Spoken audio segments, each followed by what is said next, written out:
Okay, hi everyone. Today we are going to be talking about mineral exploration in the MENA region. But before we do that, I can't go to the next slide.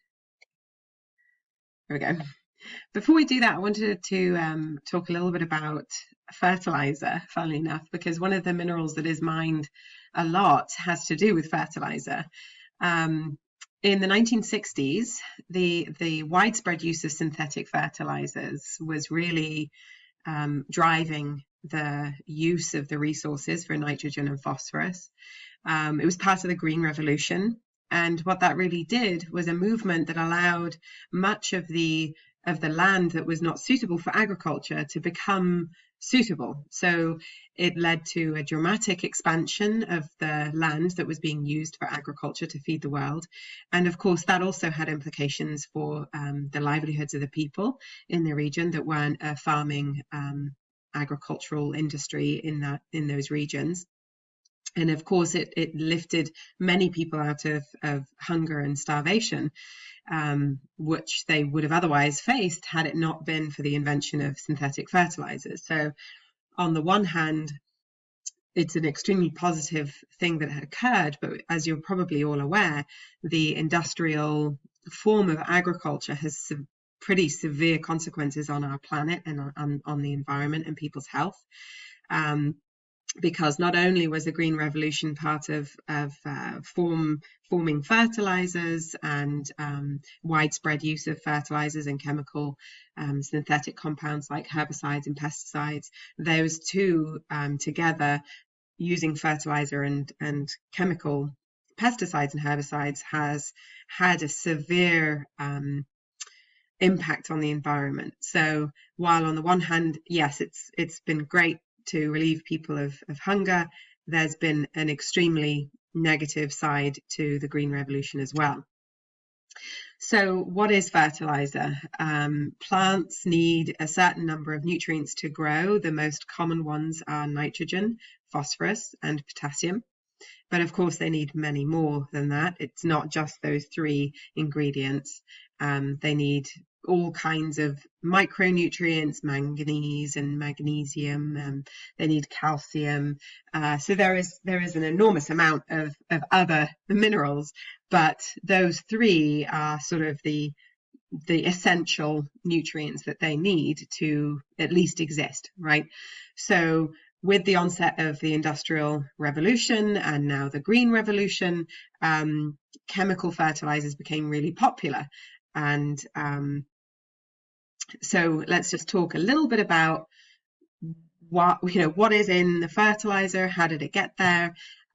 You're probably all familiar with the nitrogen cycle, but I just want to sort of refresh your memories of how that really works. About 78% of our atmosphere is made up of nitrogen, called dinitrogen, because it's got two atoms of nitrogen, N2.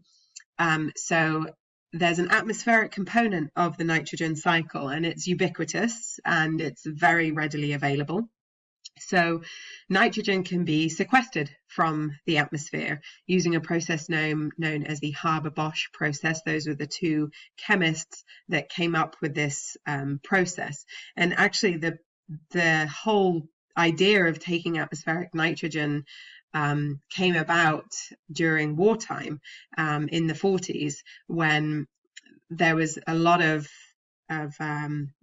nitrogen being produced in the United States, especially for bomb making. So after the war, in the 60s or so, not in the 60s, after the war in the 40s and 50s, in the 60s, those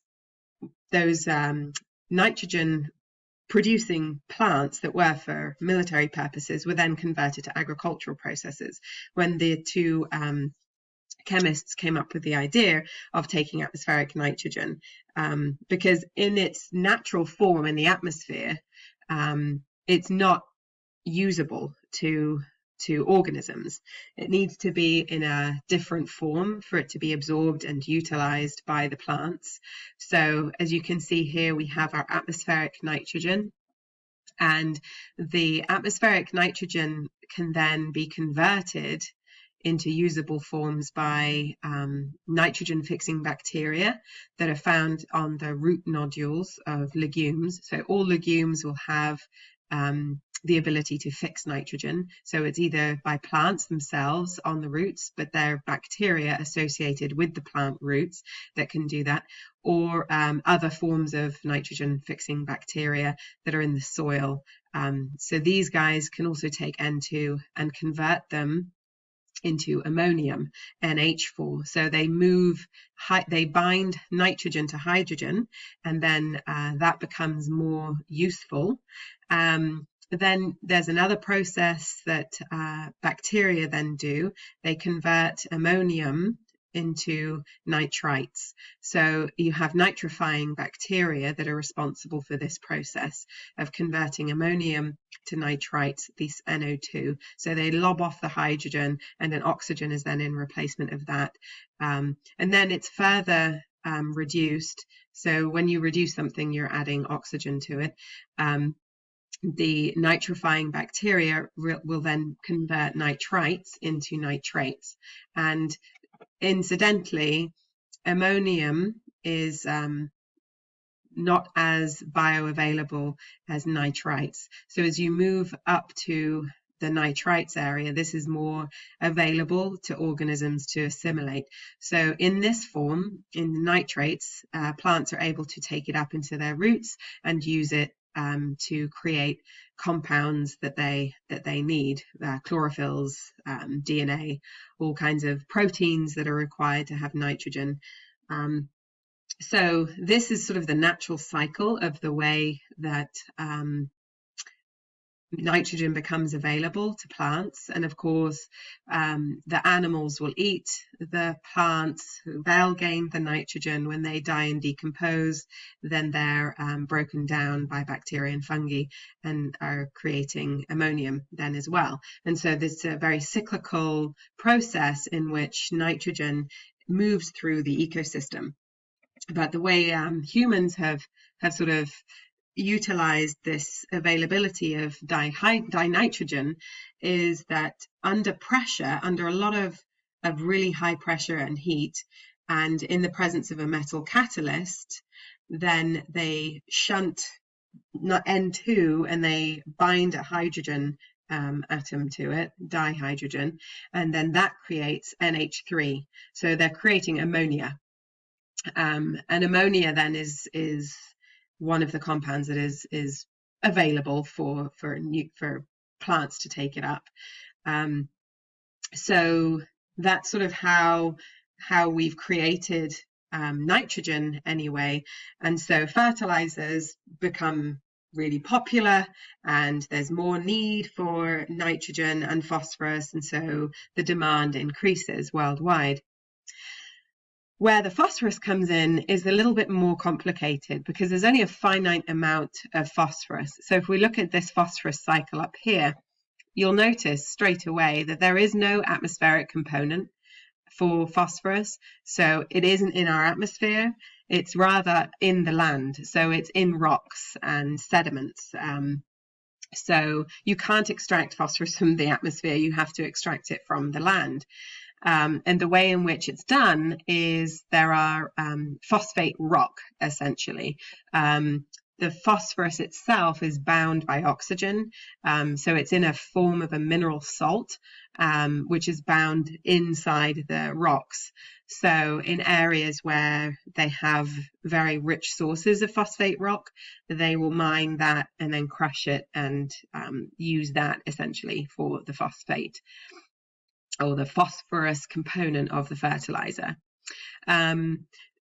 So yes, we have phosphate on the land. There's also, the cycle of phosphates that go through. It's introduced into the waterways as it dissolves in the water. It's also present in some of the plants that take it up just naturally. Areas with high phosphorus will be areas where plants can take it up, and when they decompose, it gets sent back into the ecosystem. Organic decomposition, of course. So a lot of our body is composed of phosphorus. If you're remembering your DNA structure, they have lots and lots of phosphorus. They have the backbone is a phosphorus backbone, and also your all of your cells have a phospholipid bilayer. So there's phosphorus in every single one of our living cells. So it's ubiquitous among living creatures, and it's present in our soils and in our land.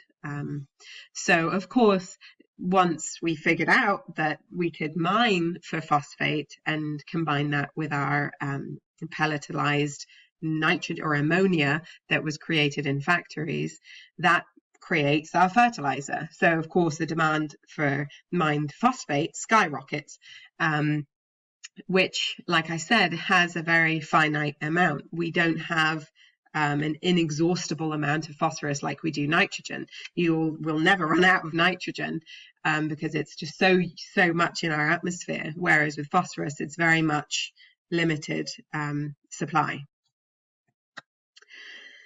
So like I said, phosphorus, P, is the chemical symbol.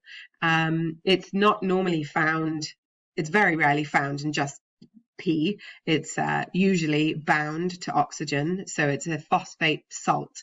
It's a mineral salt once it's bound to oxygen. And in sedimentary rocks, you'll find phosphate. It's pretty ubiquitous around the world, in our, the crust of the earth. And the average content of sedimentary rock is a little less than 0.2%. So the mining process allows us to purify the content of phosphorus. It goes through many different steps to concentrate the phosphorus from the base material that was mined. So it goes through a washing and a screening, a deliming process, so removing any calcium carbonate that might be bound to the rocks. It also, sometimes they use magnetic separation. So if there's any magnetite that's also bound to the sediments, they'll take that away and further concentrate the phosphate. And sometimes they'll use a flotation technique. So there's lots and lots of water that's required to purify your stock of phosphorus as you're mining it. If you get rock phosphate, so mines that are going particularly after phosphate rock, the mineral salt, it can be really high in phosphate minerals, between 4 and 20%. So it makes sense not to just take the ground and try to purify that, but to find areas that have higher levels of phosphate. So let's look at who in the MENA region is mining for phosphate. The reading for this week was chapter 2 in the book Environmental Policy in the Middle East, and that chapter went into a lot of detail about the policy and the sort of the shift in way Tunisia is mining phosphate. So I'm not going to go into excruciating detail since that was in your reading, but we'll summarize it here, and then I'm going to give you another example. So Tunisia has significant deposits of not just phosphate, but iron and zinc and clay. And phosphate, of course, is also one of the big mining industries in Tunisia. The phosphate mining began in 1996, and as of today, the revenue from phosphate mining accounts for 2% of the GDP for Tunisia. And by 2010, before the overthrow of the former President Ben Ali, Tunisia was producing upwards of 8 million tons a year of phosphate, which made it one of the largest producers of phosphate in the world. It was the 5th largest producer in 2010. So it's not an insignificant, industry for Tunisia, certainly. And after the Jasmine Revolution in 2011, mining output fell really drastically to over about 50%, which reached its historic low of about 3.5 million tons in 2017. And this negative trend continued, and it really it hit rock bottom in January of 2018 with an output of only 160,000 tons compared to 500,000 tons in 2017. So there was this real severe drop off in mining, and a lot of that was due to some social uprisings, miners' strikes. So the mining operations were reduced. This picture on the right hand side is of some young men protesting outside of one of the mines. The miners' strikes were really due to the fact that it's a really hazardous job to have, and it's underpaid. So they're really unhappy with the working conditions, unhappy with the pay that's associated with mining. And in Tunisia at the time, the unemployment rate was about 15 to 30%. So unemployment rate was really high. There weren't many job prospects, and mining was one of those things that they were sort of not forced into, but there was no other choice, right? So that was something that a lot of the youth were getting involved in. There was a lot of corruption in hiring during this time. There was something called greenwashing. So in Tunisia, during the Jasmine Revolution, the government just created environmental companies and hired, thousands of youth who were unemployed, gave them a salary, but there was no actual work to be done. There was no real work because they were all fictitious environmental companies. So there was lots of turmoil, I guess, because these people, the youth that were getting hired to work in these environmental companies, there was no clear process of who was getting hired. It seemed like it was very corrupt, and there was a lot of nepotism going on there. So it was sort of a rough time. So there's a lot of social unrest associated with that because of the unfairness dealing with hiring people during this crisis and not really having work for them. So it was almost like a universal wage in a way. So there was lots of social turmoil, and because of that, a lot of investors in the mining industry were just turned off by the idea of working in Tunisia at that time. So the mining industry in itself just sort of petered out. There was no new investors. There was no mining operations going underway because of the strikes. So, there was a lot of problems associated with that. And in addition to that, another reason why some of the mining operations decreased was there was a lot of groundwater contamination occurring from the phosphate mines themselves. So there was a lot of protesting against that. There was an environmental movement. A lot of people were very unhappy with the circumstances in their villages, and that sort of discouraged mining operations to occur in the region. So in November 2017, the government declared phosphate production sites military areas, which allowed the country to have military force, if necessary, to protect the production and could act against any disturbances with force then. So, the protests kind of stopped. It became a militarized zone, and the mining continued at a very small scale compared to what it was. But it's just sort of an interesting change of events that the government would step in and declare it a military zone, essentially. So another country who is also very active in phosphate mining and accounts actually for about 75% of the world's supply is Morocco. Morocco has one of the largest phosphate mines in the world, and also is the proud owner of the longest conveyor belt in the world. In fact, the conveyor belt that is used to transport phosphate from, let me move myself out of the way. There's a mine in Western Sahara, which we'll talk about in just a minute, called Bokap, I think it's called. So the mine is actually in Western Sahara. It isn't in Morocco's territories, but they're mining it because of the fact that it was occupied by Morocco, sort of I guess they're allowing it to go on not so peacefully, but the mining industry has made some changes to the township that the mine is located in.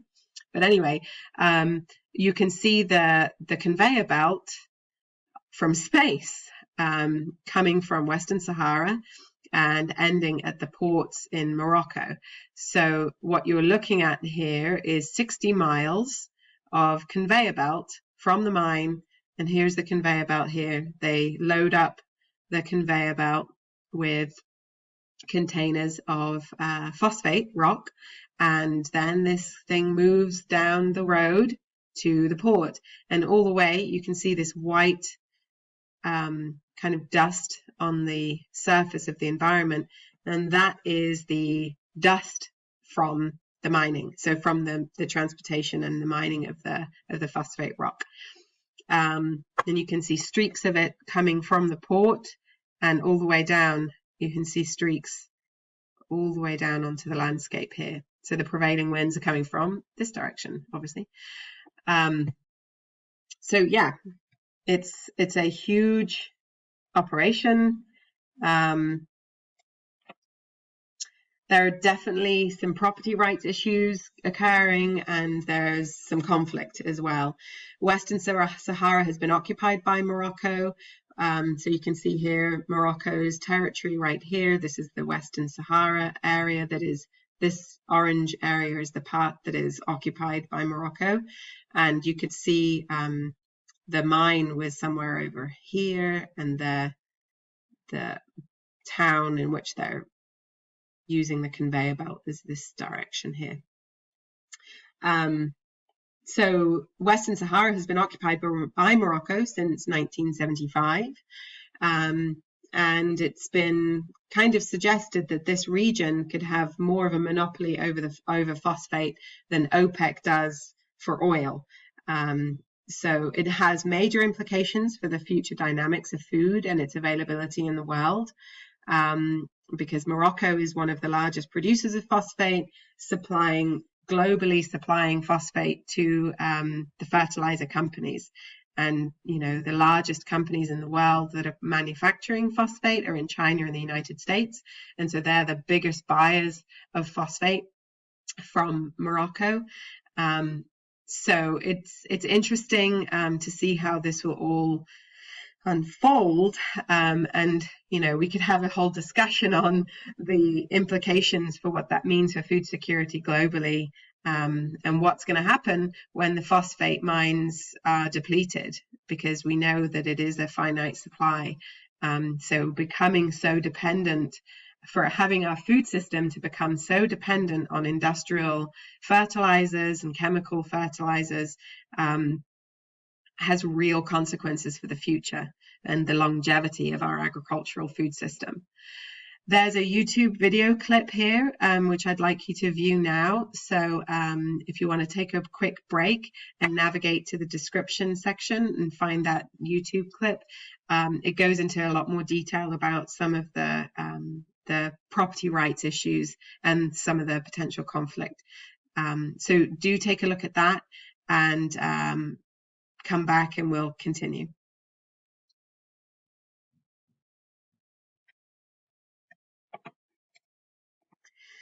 Okay, so there are a lot of different impacts associated with phosphate mining.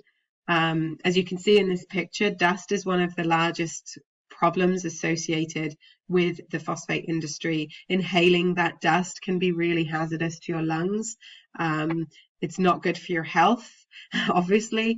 There can be impacts on the hydrology by the phosphate industry, and the water usage and landscape changes. So the water quality by the discharges of industry into the wastewater, into the waterways, can have really large consequences as well. And dust is probably the primary problem with the mining industry itself. So if you remember, we talked about how you have to purify the phosphate rock. So there's lots of water. It's a very heavy water use industry. So that water then will discharge into the streams and rivers, carrying with it all kinds of other chemical contaminants along the way, because within the rock you don't just have nitrogen and hydrogen and all of that kind of stuff. You've got other toxic chemicals that are associated with it, and some of them can be radioactive. And sometimes in the industry they'll use acid as well to try to purify. So you're having acid discharge as well, which can have some pretty serious consequences. There are lots of fluoride emissions and radon gas. Radon is a naturally occurring chemical that you find in rocks. In fact, in my basement, we have a radon remediator because we have a basement that was buried into the shale. And so radon is a natural occurrence, but it is not a healthy thing to be breathing in. It can cause cancer. So there is some remediations that you can take. Essentially, our basement is cemented over, and then there's a positive or a negative pressure that is created and then sucks out the gas as it's coming out of the ground, and then it's pumped up and out into the atmosphere essentially. So whenever you're mining in the ground, radon is a problem. It's just naturally found there. But when you have radon gas emissions in large quantities, that can have serious health problems associated with it, and cancer is one of the main ones. There's other toxic metals and radioactive elements that are significant to human health. The industry can create lead, cadmium, mercury, chromium, arsenic, uranium, thorium, and radium. And some of the research that's come out right now is suggesting that 226 radium is considered one of the most toxic radionuclides. So that one has high potential to cause cancer in the population. So people who are exposed to it are directly in the mining industry. So this fella right here that sat on the conveyor belt, he is going to be clearly exposed much higher levels of these toxic chemicals compared to people who are further away. So in Tunisia, there's another issue related to phosphate mining, and that's the purification, refining, and actually production of fertilizers. So there's a chemical plant that sits in Tunisia, and it's situated on the Mediterranean. And for decades now, this company has been discharging its effluent into the local waterways and out into the Mediterranean Sea. This is a picture taken from one of the sites. You can see lots of sludge that's created here, but the effluence is very strongly ammonia.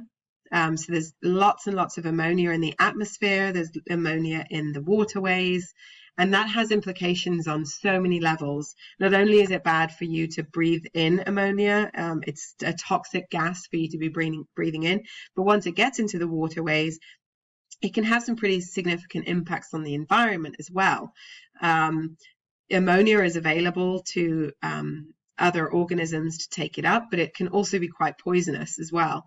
So once it gets into the environment and it's turned into a usable nutrient by bacteria and microorganisms, once it's then converted, it becomes fertilizer to the ocean. So if you're adding fertilizers into the ocean, what will that then do? We've already talked about eutrophication and algal blooms, so I think you get my point, where you'll have lots of algal blooms, and a lot of times in an ecosystem that's been disturbed or harmed, you're not getting the good algal blooms that feed the food chain. You're getting the toxic ones that actually have a really serious impact on the ecosystem. So that's one of the issues associated with this in Tunisia. Water quality is no longer suitable for fish. So people's livelihoods are being completely decimated because they don't have access to their way of living and earning a living. So for the fishing industry has been completely ruined at this spot. It's been estimated upwards of 13,000 tons of toxic effluent over the years has been dumped into the local waterways and directly into the Mediterranean. And as a result of that, tourism, which was one of the largest sources of revenue for Tunisia, tourism has then declined because the beaches are no longer pleasant to go to. They stink of ammonia, and there's just nothing living there anymore. So tourism has taken a real dive as well, which is not a good thing for Tunisia. Here is a YouTube clip, which I'd like you to now pause and go and view.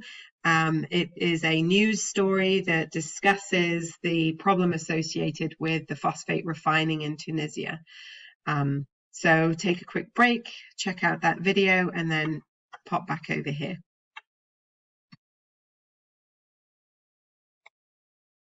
All right, so now we are going to switch gears and talk about another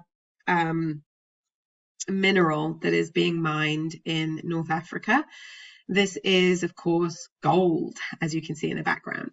There are thousands, probably many more than that, unregulated, small-scale gold mining operations in Africa. And let's have a look to see where in the region is the gold mining occurring. Sudan is probably right now one of the largest producers of gold from the artisanal market. And by that I mean small scale, sometimes illegal, often illegal operations that are occurring. And artisanal are basically anybody who, you know, wants to join in and start gathering rocks and crushing them up and trying to refine it for gold. It isn't the sweet artisanal you think of, like this nice boutique kind of operation, but not in this situation. As you can see in the picture here on the left, it is dusty, dirty, and very dangerous. So these are the kinds of operations that are taking up in Sudan. People are leaving their jobs that were formerly teachers, farmers, you name it, and they're hopping on the Sudan's gold rush train. So the country, at least from reports that we have seen that are reported numbers, and who knows how good those numbers really are, but Sudan produced 4 tons of gold in 2009, 36 tons in 2014, and approximately 74 tons in 2015. And in 2018, they were almost at 78 tons. And the idea is that they'll reach almost 100 tons by the time the end of 2020. That's the goal kind of thing. So typically when you think of gold mining, you're thinking of the way the US does it, perhaps, where they're using gravity to extract the gold. But in Sudan, essentially what they do is they take these piles of rocks, they put them into a pulverizer, and they pulverize all of those little rocks into dust, which you can see over here. And so very small flakes, tiny little particles of gold are then dispersed throughout the dust. They wash the dust with mercury to kind of refine and concentrate the mercury. And of course, this is occurring all around the country, and they're getting away with it because there's a very much lack of enforcement of environmental regulations. So many of the companies, they're using mercury in improper ways. They're dumping their waste a lot of times. They're boiling off the mercury without trying to capture the mercury and distill it again. So it's getting into the atmosphere. They're dumping mercury and cyanide along the Nile. So there is huge environmental complications associated with the artisanal gold trade. And it's increasing. More and more people are starting to mine for gold in this way. So it's definitely really a sad situation, because a lot of these little towns that are taking to pulverizing their rock and searching for gold. Cancer rates are through the roof because of the associated inhalation of the dust and working with mercury. On the next slide, I go through the process of how you use mercury to actually extract the gold. But along the way, they boil the mercury and gold amalgam. And then by doing that, you're vaporizing the mercury, and a lot of times they're ingesting it. So they're getting accidental mercury and cyanide ingestion. And here is a YouTube clip which goes into some detail about that and sort of the scale that we're dealing with. So let's take another quick break, check out that video, and then we'll continue talking more. Okay, so how mercury is used in gold mining. As you can see here, that it's a disturbing image of somebody holding mercury in their hand. It's a highly toxic substance. It's a neurotoxin, so having it on your hand, you'll be absorbing some of it through your skin. And the rates of neurotoxicity and cancer rates around these areas that are using mercury are really through the roof. But gold flakes, they're found all the way through the sand and the clay, and then they're bound with other compounds, sulfide compounds sometimes. But the really fascinating and unique property of mercury is that it's a solvent. And Romans figured this out a long time ago. Mercury is found in cinnabar. That's the ore in which you find mercury. It's a metal, but one of the interesting properties about mercury, as you know, is it's liquid at room temperature, and it's still a metal. But metal being liquid is an unusual property for a chemical to have. But more interestingly, mercury has the ability to dissolve gold, just like when you put salt into water and you mix it up, or sugar, that will dissolve. Mercury is the solvent for gold. So it disperses throughout the mercury, and then the solution that you have left with the mercury and the gold together, that's called an amalgam. And then you boil off the mercury and gold, because mercury's boiling point is lower than gold's. So you boil it off, and then you're left with mercury behind in your beaker. So just the same way that if you boiled a sugar solution, the water would evaporate, you're left with the sugar crystals. This is the same principle. The mercury is boiled off and you're left with the gold. There's obvious reasons why that's a bad idea, because by doing so, you vaporize the mercury, and that can have serious consequences for your health. It can affect your nervous system, your digestive system, your immune, everything, or your kidneys. All of your organs can be impacted heavily by having mercury, because once you inhale it, it gets into your lungs, and then it can move throughout your body. So here's some statistics. About 15 to 25% of the world's gold is produced by the artisanal small-scale mining sector. So if you're in the market for a gold piece of jewelry, I would suggest you find out where the source of that gold was if you want to try to have an environmental advocacy eye towards purchasing your jewelry. There are even YouTube videos that show you how to remove the residue mercury from your gold jewelry, because they remove most of it, but in the process, it's not going to remove 100% of the mercury. So you could still be left with some of that mercury on your hands when you're wearing your jewelry. According to one report that I found, and I've given you the link down here if you want to have a read of that, it's from the National Institutes of Health.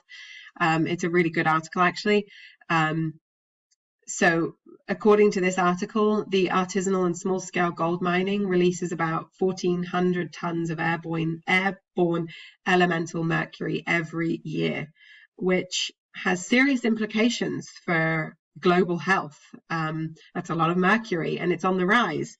So we have to be thinking about that moving forward.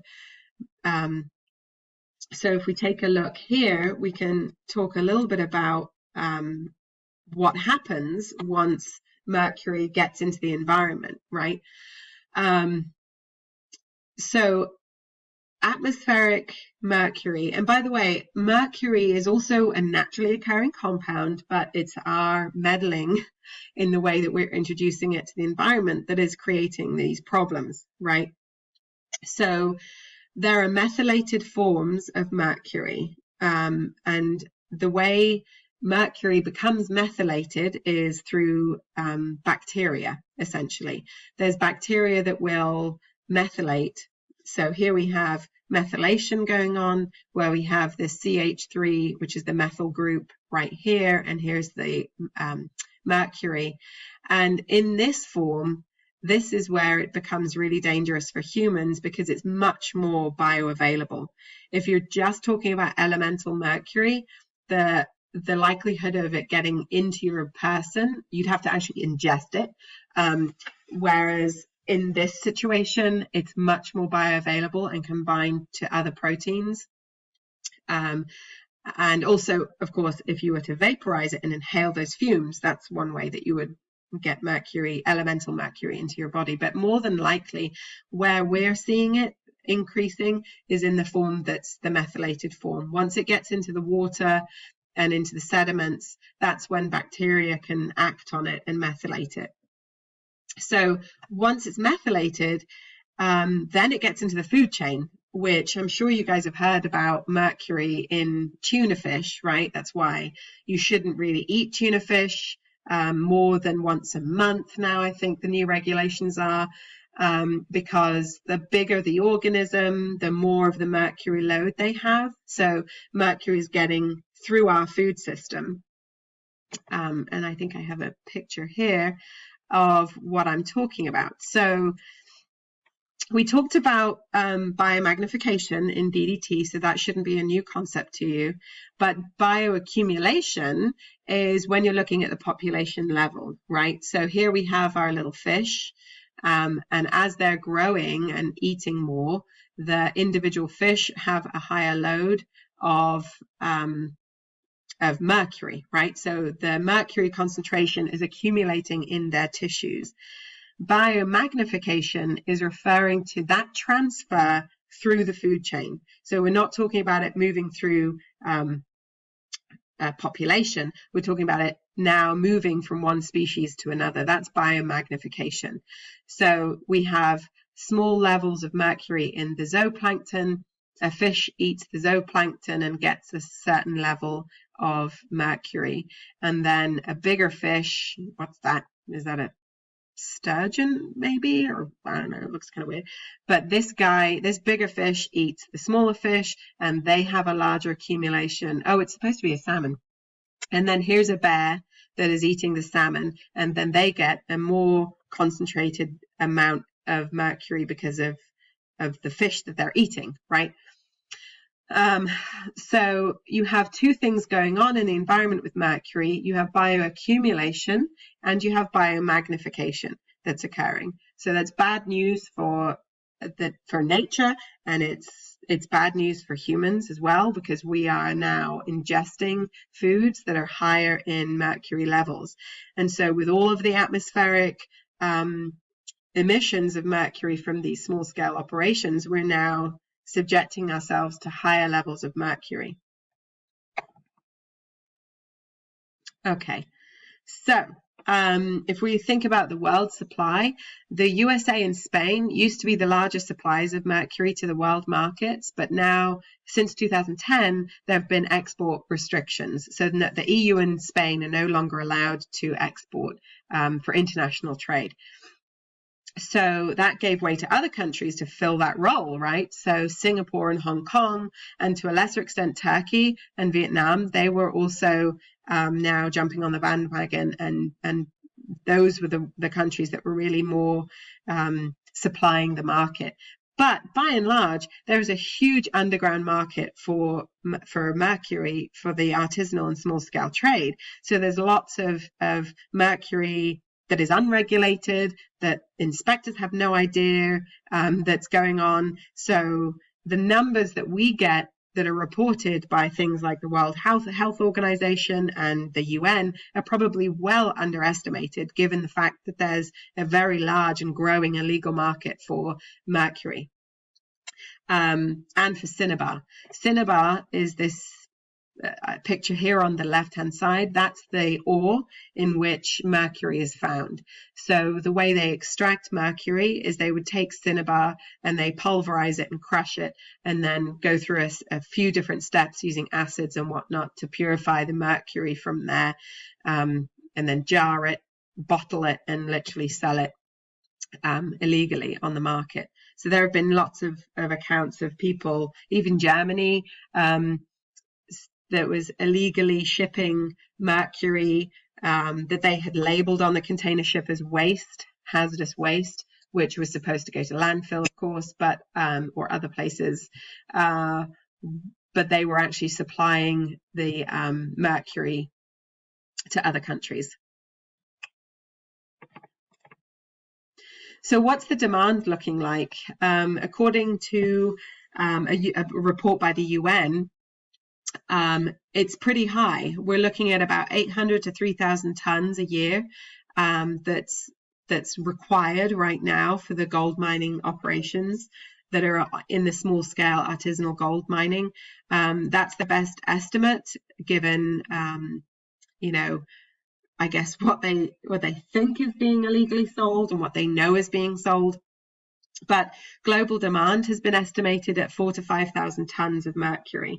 So there's other things that mercury is used for within different industries. There's lots of cosmetics that have mercury in them. Lots of vinyl products like vinyl flooring, some medical devices. Of course, compact fluorescent light bulbs have mercury, and China is one of the largest producers of compact fluorescent light bulbs. So the market is definitely increasing. So that's something that is being taken into consideration by the United Nations. And as a result, they're trying to do something about it. The Minamata Convention on Mercury took place a few years ago, and the idea is that it is a global treaty to protect human health and the environment from the adverse effects of mercury.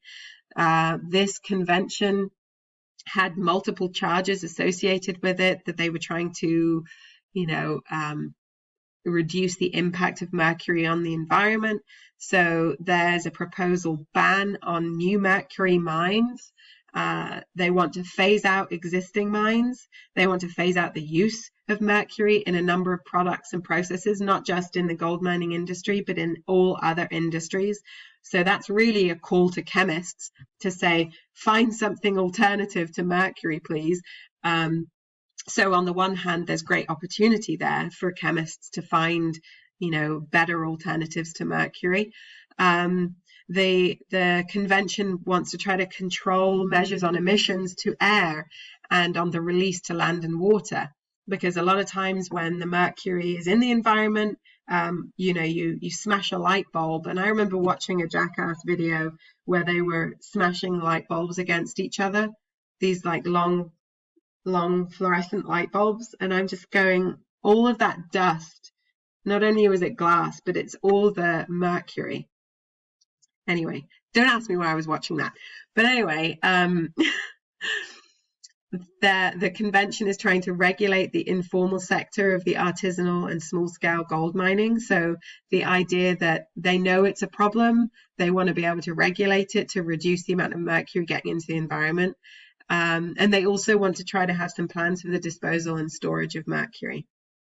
So I've given you guys a link to that webpage. If you're interested in learning more about that convention and what their plans are, please go ahead and take a look. But yeah, that, I think it was my last slide. Yes, it was. So that concludes my little lecture on mineral exploration in the MENA region. I will go ahead and post this video, and as usual, I'll give you the links in the description. So do take your time to look at those. They sort of give you a little bit more information and validate what I've been yabbering on about for the last 50 minutes. So please do ask questions if you have any. Let me know if you have any comments, and I will see you next time.